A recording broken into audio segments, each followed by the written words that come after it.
안녕하세요. 시니어 라이프 비즈니스를 연구하는 최학입니다. 그 시니어 라이프 비즈니스 교재 일부 시니어 중에 이제 시니어 정의, 현실적 정의로 주요 변화를 다루고 있는데요. 오늘은 주요 변화 중 시간에 이어 두 번째 시간으로 건강의 변화와 방향 그리고 속도에 대해서 살펴보도록 하겠습니다. 통계로 본 은퇴 후 건강을 보면요. 사람은 누구나 나이가 들면 사망에 이르게 됩니다. 사망에 이르는 흔히 기대 수명이라고 하는데요. 2018년 기준으로 남자는 약 84세, 여자는 약 88세입니다. 길어진 수명만큼 1인당 진료비도 꾸준히 증가하는데요. 다만 국민건강보험의 지원 등으로 본인 부담금은 전체를 놓고 봤을 때 약 23% 정도를 부담하는 것으로 나타나고 있습니다. 기대 수명과 함께 알아둬야 할 사항은 건강 수명입니다. 기대 수명이 양적인 측면에서 건강 수준을 대표하는 지표라면 건강 수명은 건강의 질적인 측면을 보여주는 지표입니다. 건강 수명은 기대 수명에서 질병이나 사고로 원활히 활동하지 못하는 기간을 뺀 나머지 수명을 말하는데, 즉 얼마나 건강한 상태로 오래 사는지를 보여줍니다. 기대 수명과 함께 건강 수명도 꾸준히 늘고 있습니다. 우리나라의 건강 수명은 2000년도 기준으로 약 67세였습니다. 그런데 2019년에는 약 73세로 6년 정도 늘어났습니다. 이는 계속 늘어나고 있고요. 마찬가지로 기대 수명 그리고 건강 수명에서 여자가 남자보다 더 긴 것을 보여줍니다. 2019년 기준으로 여자의 건강 수명은 75세로 남자의 71세보다 긴 것으로 나타나고 있습니다. 대략적으로 사람은 84세에서 88세를 살고 그중에 73세에서 75세까지 건강한 삶을 산다고 볼 수 있죠. 반면에 약 11년에서 13년간은 신체 기능에 장애를 겪으며 살게 됩니다. 나이가 들면서 우리 몸은 여러 가지 위험 요소에 처해 허약해집니다. 허약함이라는 단어를 알 필요가 있는데, 이 허약함이라는 것은 근력이 저하된다, 또 영양이 불량하다, 기능이 악화돼서 불응, 디스유스라고 하는데요. 아주 사용할 수 없는 데게 된다라는 표현을 얘기합니다. 그 다음에 노인병 증후군도 발생을 하는데, 노인병 증후군이라고 하는 것은 보행장애, 걷는 거고요. 낙상, 요실금, 인지기능 장애 등이 대표적입니다. 그림을 보다시피 모든 사람들은 신체 기능의 허약 증상을 보여주는데요. 그리고 나서 일부는 노인병 증후군을 겪습니다. 2019년 기준으로 전체 노인 인구의 인구가 약 800만 명이라고 하고요. 이 중에 노인 장기요양보험 신청자는 111만 명으로 노인 인구의 약 14%가 신청을 했습니다.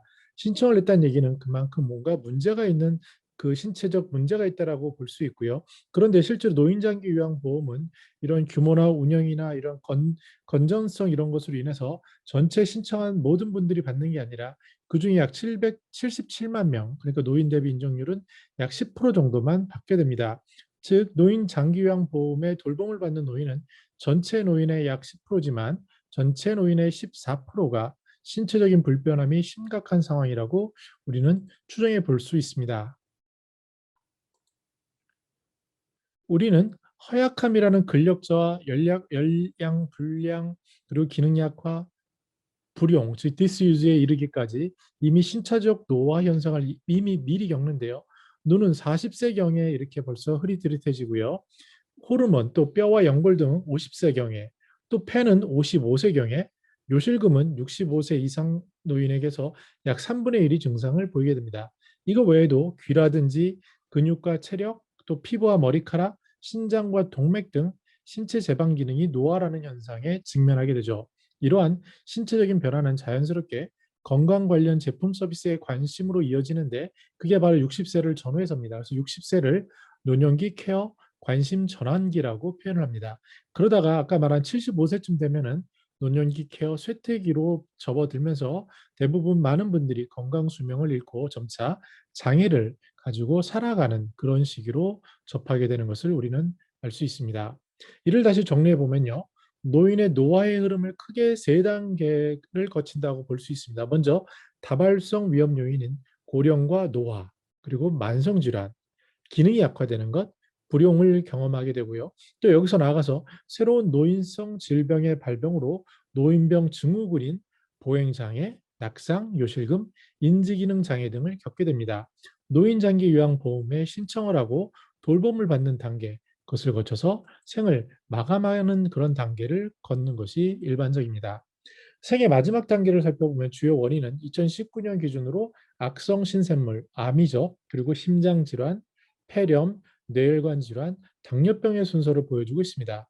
전반적인 추세를 보면 의학 기술의 발전과 더불어 공공보건 정책이 맞물리면서 점차 주요 사망 원인의 비중은 줄어들고 있는 추세를 보이고 있습니다. 고령자는 그럼 운동을 어떻게 할까요? 운동을 살펴보면 질병관리청에서 집중적으로 관리하는 항목이 크게 세 가지입니다. 걷기, 유산소 신체 활동, 근력 운동 이것의 중요성인데요. 그 우리가 잘 아는 질병관리청이요. 지금 코로나 이전에도 여러 가지 건강 증진을 위한 활동들로 뭐 흡연이라든지 만성질환 이런 것에 있어서 굉장한 실험들을 많이 하고 있는 기관입니다. 근데 2018년 기준 전체 평균으로 볼 때 걷기는 전체 노인의 약 37%만 또 그리고 유산소 신체 활동은 겨우 28%, 근력 운동은 고작 18%만이 실천하고 있었습니다. 물론 2020년 노인 실태 조사에 따르면 노인들의 운동 실천율이 54%로 절반 이상이 하는 것으로 나타났습니다. 최근 들어 액티브 시니어들이 등장하면서 보다 건강한 운동에 집중하는 모습이 보여지기 때문에 이러한 수치는 점차 높아질 겁니다. 그럼에도 여성의 경우에 근력 운동 실천율이 10% 미만에 그치는 것, 그리고 가장 기본적인 걷기가 그 2018년 기준이지만 37% 수준에 그친다는 것은 아주 심각한 그런 경각심을 보여야 할 부분이라고 할 수 있겠습니다. 앞에서 우리는 누구나 노화의 과정을 겪으면서 다발성 위험 요인에 노출이 되고 허약이라는 것을 거쳐서 노인병 증후군이 출현한다는 점을 말했습니다. 특히 신체의 기능인 눈, 뼈, 폐, 뼈와 연골, 뇌와 신경, 호르몬, 비뇨기계, 귀, 근력과 체력, 머리와 피부, 그리고 신장과 동맥 등 전반적으로 고령 그리고 노화의 시그널을 엿볼 수 있습니다. 노인의 허약 단계인 근력이 저하되거나 영양이 불량하다거나 기능이 약화되거나 그래서 불용되는 디스유스되는 여기에 도달하지 않고 건강한 수명을 늘리기 위해서 우리는 몇 가지 노력할 부분이 있어 보입니다. 먼저 첫 번째로 전문가들은 허약의 원인으로 작용할 수 있는 만성질환 관리에 신경을 써야 한다고 합니다. 앞에서 말씀드린 것처럼 질병관리청에서는 굉장히 많은 다양한 테스트를 하고 있는데요. 보건당국도 초기 시그널인 만성질환의 예방과 관리 시스템을 강화하는 것을 알 수 있습니다. 2020년 노인 실태 조사에 따르면 자신의 건강 상태가 좋다 이렇게 응답한 비중은 늘어나고 있고요. 우울하다라는 증상은 줄어들고 있습니다. 이런 것들은 정책이라든지 우리들의 인식이라든지 이런 여러 가지 노력들이 맞물린 건데요. 그런데도 우리가 주의할 것은 여전히 만성 질환은 평균 1.9개, 약 2개를 가지고 있고요. 그중에 3개 이상 보유하신 비중도 무려 28%, 전체의 약 조금 더하면요. 3분의 1 정도가 세 분 중 한 분은 그런 그 만성 질환을 세 가지를 가지고 있다라고 볼 수 있겠습니다. 유병률 1위는 고혈압이 가장 높습니다. 57%, 그리고 당뇨병이 24%, 고지혈증이 17%, 골관절염 등 류마티스 관절염이 17%, 요통 및 좌골신경통이 10%의 순으로 나타나고 있습니다. 정리해 보겠습니다. 사람은 누구나 나이가 들면서 노화 현상을 보입니다. 은퇴 후에 건강의 변화의 방향, 속도에 있어서 다음 몇 가지를 집중적으로 관리해야 하는데요. 먼저 우리는 신체 기능이 저하될 수 있다는 것을 인식해야 됩니다. 예전에는 이런 인식이 적었기 때문에 특히 낙상이 많이 발생을 합니다. 이 낙상이 발생하는 가장 큰 이유를 보면요.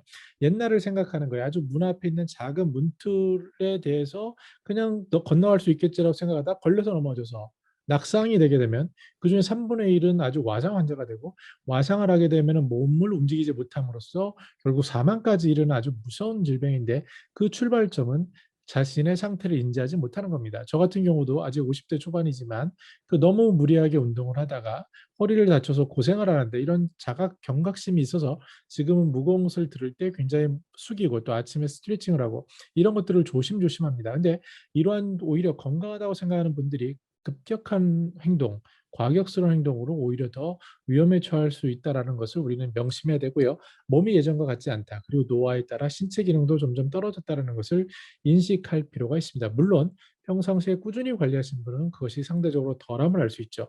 최근에 TV에 보면 김종국 씨가 운동 많이 하는데 그분이 운동을 할 때 조언하는 것을 들어보면요.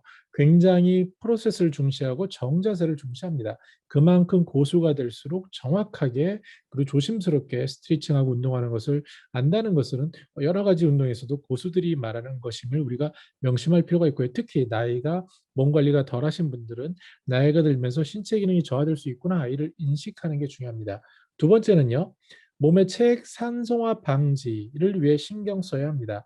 이 얘기를 하시는 분은 별로 많지 않지만 저희 사단법인 시니어 라이프의 조명진 대표님은 크게 두 가지를 강조합니다. 뭐냐면 하나는 몸의 산성화로 인해서 이 산성화를 높일 수 있는 뭐 9번 구운 죽염을 먹어라든지 그리고 두 번째는 이 장내가 제대로 원활하게 움직이기 위해서 간헐적 단식으로 하루에 14시간 이상은 비워준다든지 그렇게 함으로써 생내에 있는 그 장의 그 세포들이나 이런 것들이 다시 활성화될 수 있게 하는 그런 것들을 강조하고 있는데 전체 관점에서 보면은 우리의 몸에 대해서 그렇게 관리할 필요가 있겠다라는 생각이 듭니다.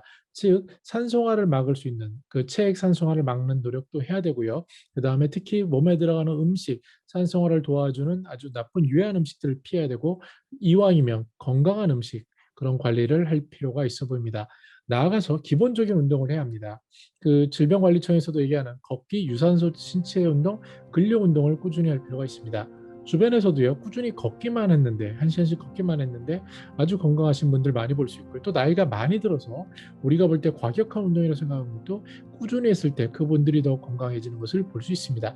나아가서 건강이라는 것은 사회 환경 요인도 얘기하고 있습니다. 즉 심리적인 것, 우울하지 않는 것, 관계, 지역사회 돌봄 등에도 신경을 써야 되는데 무엇보다 고립됐을 때 우울하게 되고요. 그것이 바로 신체 활동의 저하 그리고 이러한 질병으로 이어지는 고리를 우리는 알 수 있습니다. 끝으로 우리는 개인적인 노력이 필요합니다. 첫 단계는 노인 유병률이 높아지는 고혈압 그리고 당뇨병, 골관절염, 유통 및 신경통 이것에 대해서 사전 예방적인 진단, 관리가 병행되어야 할 것으로 보여집니다. 네, 오늘 이렇게 시니어 일부에 대해서 그 주요 변화를 얘기했습니다. 돈, 현금 흐름, 그 관점에서 어떤 변화가 있는지를 정리함으로써 시니어 라이프 비즈니스, 시니어가 1부고요. 라이프가 2부고 3부가 비즈니스인데 그 4부는 이것을 믹스한 거고요. 그렇게 구성을 하려고 하는데 일부 부분에 시니어에 대한 부분을 마무리하려고 합니다. 말씀드리다시피 이 교재 강의는 이왕이면은 시니어 은퇴 후의 삶에 관심 있는 분들 그리고 학교에서 이것과 관련된 공부를 하시는 분들, 또 기업에서 신규 사업을 개발하시는 분들, 그분들을 위해서 저의 지식도 쌓고 또 그러한 교재로 만들고 있습니다. 네, 혹시 필요하신 부분이나 제가 부족한 부분은 댓글로 남겨주시면 감사하겠고요. 저는 더 나은 시니어 삶 공동체를 연구합니다. 감사합니다.